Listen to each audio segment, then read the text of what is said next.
l'anglais également, mais je vous laisse le mot de conclusion pour faire la synthèse. Monsieur le Premier ministre, je sais que... Panel. Merci, Monsieur le modérateur. Je pense que la principale préoccupation qui a été exprimée ici tourne autour d'une notion de plus en plus chère à tous les Africains, c'est celle de la souveraineté, qui n'est pas exclusive en réalité. Il ne faut pas l'entendre comme ça. Aujourd'hui, nous sommes dans un forum pour attirer des investisseurs, les inciter à s'intéresser à l'Afrique, de manière générale au Sénégal. Porte de sortie, jadis, comme disait mon homologue, et porte d'entrée, nous l'espérons. Et dans notre conception, nous n'avons jamais conçu le Sénégal comme un îlot. Quand on parle du Sénégal et partout où on va, c'est comme on parle du Sénégal comme d'une plateforme dans un cadre intégré, sous-régional et africain, puisque nous parlons de ZLECAf de plus en plus, et indépendamment des processus politiques. Et c'est pourquoi je me réjouis de la présence ici de mes homologues du Burkina et du Niger. Ça, c'est les processus politiques. Mais nous avons des destins liés. Et quel que soit l'aboutissement, une confédération de l'AES, nous continuerons de manière bilatérale et comme dans un cadre plus large, à travailler comme si de rien n'était avec nos frères des autres pays.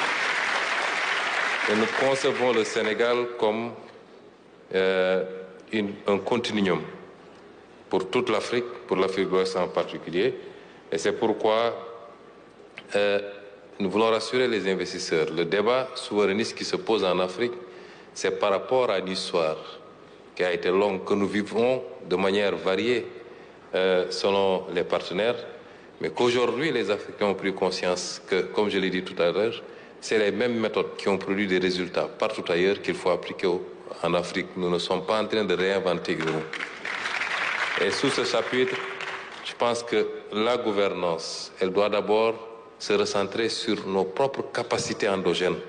Pourquoi au Sénégal, quand on a fait les constats qui ont été faits après les audits économiques et sociaux, qui est un plan endogène à plus de 90%, par des réformes fiscales non asphyxiantes, qui ne créent pas de surcharge fiscale, mais qui vont chercher des niches fiscales, qui nous permettent aujourd'hui, valablement, de nous projeter sur quasiment 6 000 milliards sur les 3 ans de recettes additionnelles, mais qui seront orientés en complémentarité avec ce qu'on peut faire avec le secteur privé, vers des investissements productifs, vers la relance des grands chantiers chers au président de la République pour ce mandat-ci. Cela est extrêmement important. Ensuite, nous avons beaucoup parlé des ressources. Effectivement, l'Afrique en est vraiment bien dotée. Mais jusqu'à présent, ça n'a pas beaucoup produit. Et ces ressources-là, il est important. Est-il admissible que le Sénégal et son voisin, la Mauritanie, découvrent du gaz et que ce gaz ne profite pas à notre transformation industrielle avant toute autre chose? Ce n'est pas normal. Et si on est dans ce schéma, nous devons prendre nos responsabilités pour corriger ce qui doit être, ce qui doit l'être. Et c'est extrêmement important. Et c'est pourquoi aujourd'hui, je veux rassurer aussi les investisseurs. Nous voulons un partenariat beaucoup plus équilibré, gagnant-gagnant. Le schéma jusqu'à présent qui a été expérimenté, quand vous voyez le cas du Sénégal, depuis qu'on a constaté avec l'audit une part importante de dette qui n'a pas été révélée, le débat à l'interne, alimenté par malheureusement de la propagande médiatique, c'est comme si le sort du Sénégal dépendait de l'extérieur et particulièrement du Fonds monétaire international, ce qui n'est pas le cas en réalité. Ce partenariat est extrêmement important. Mais le sort du Sénégal va dépendre d'abord du peuple sénégalais lui-même.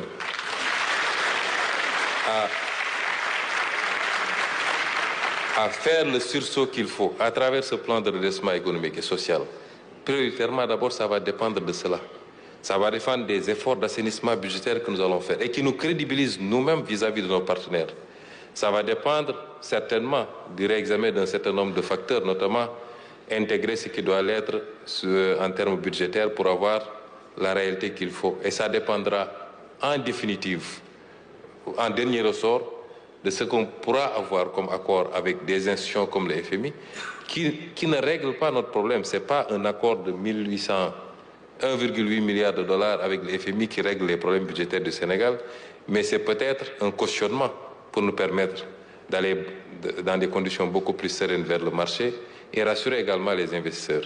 Et j'en profite aussi pour dire que, en tant qu'Africains, nous sommes de fervents défendeurs du multilatéralisme, mais il y a des pans entiers du multilatéralisme qu'il faudra revoir. Aujourd'hui, même pour les grandes puissances, la capacité à collaborer avec un pays va dépendre beaucoup plus de l'onction d'un certain nombre d'institutions, quand bien même sur le plan bilatéral, vous vous rendrez compte que les conditions sont réunies pour coopérer avec ce pays-là. Mais on va dire, nous attendons l'avis du FMI, nous attendons, et ça va déteindre aussi sur la notation. Je pense qu'aujourd'hui, une réflexion très profonde doit être initiée sur ce plan-là. Mais ce que je voudrais dire en définitive, c'est que les pays africains doivent compter sur eux-mêmes d'abord. Et c'est cela qui va rassurer les partenaires qui viendront beaucoup plus aisément pour cela. Et la question du financement de nos économies, la question du capital primitif, elle se pose. Mais le schéma, on n'a pas un schéma unique. La manière dont l'Occident, par exemple, à travers l'Europe et son excroissance vers l'Amérique, la manière dont ça s'est fait à partir de l'exploitation, il faut le dire, la traite, la colonisation, qui ont servi à alimenter la révolution industrielle et le décollage, n'est pas le même modèle que l'Asie, qui n'a pas fonctionné peut-être sur cette même base. Mais aujourd'hui, vous allez en Chine, ça s'est beaucoup plus fait sur l'ouverture à l'investissement direct étranger, l'assainissement de la gestion publique, ainsi de suite. Et nous devons choisir notre modèle, fabriquer notre modèle par nous-mêmes. Et ce modèle-là, à mon avis, se fera par une bonne gestion de nos ressources, une bonne réappropriation de nos ressources naturelles, une discipline budgétaire sans faille, un train de vie qui correspond à nos capacités et privilégier maintenant le partenariat, l'investissement direct étranger sur la dette, une certaine forme de dette, tendre la main à nos partenaires internationaux en leur disant le cadre est assaini, il est incitatif, venez investir pour un partenariat gagnant-gagnant. Nous ne tendons pas la main, nous ne voulons pas de dons. Ce que nous voulons, c'est qu'ensemble, nous co-construisons un développement qui soit mutuellement bénéfique et non un système tel que nous l'avons vécu jusqu'à présent, qui consiste à venir pomper les ressources en Afrique, les rapatrier ailleurs. Comme je disais dans une de mes publications, les ressources, il y a une libre circulation des ressources, mais on refuse la libre circulation des personnes. Et c'est ça qui nous a conduit peut-être à ce schéma-là.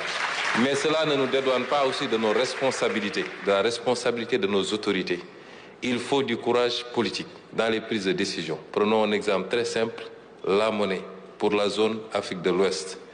Et je demande à nos autorités, on a 2 présidents de la République ici présents dans la salle, il nous faut avancer sur ces questions-là qui ont été résolues partout ailleurs dans le monde, quelquefois de manière unitaire, pour ne pas dire la plupart du temps.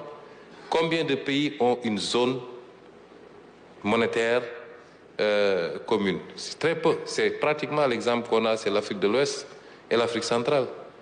Pourtant, les autres pays s'en sortent plus ou moins.